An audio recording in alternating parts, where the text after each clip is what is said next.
Magandang araw mga kasangkay electrician, ngayong araw pala ay mag-PMS kami ng aming mga AHU o air handling units dito sa isang mall na kung saan ako nagtatrabaho bilang isang maintenance technician. Hindi lamang puro electrical yung trabaho namin, lahat ng minor building concerns ay kami yung tinatawag para magkumpuni, pero kung medyo malala at di na kaya ng powers namin, naghahanap kami ng contractor para sa mga major problems ng building.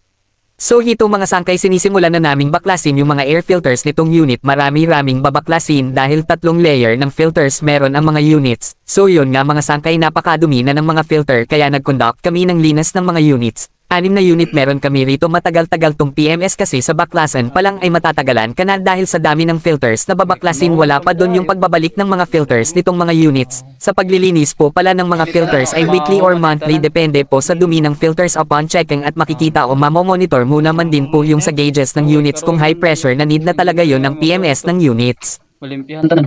Bukas pwede mo. Di lang pwede pandar patayon ko. Operation. Halo kita. Bakit? Putus na eh. Kadaan mo. Kadaan mo.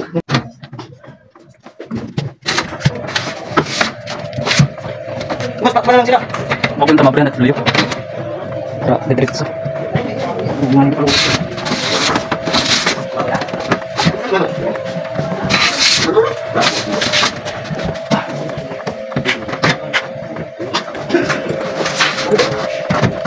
Sinamahan na din pala kami rito ng mga contractor sa paglilinis para mag-guide din kami kung ano yung mga babasain at i-blower lang na mga filters, kasi merong washable at hindi washable na filters ang enkakabit sa mga units rito.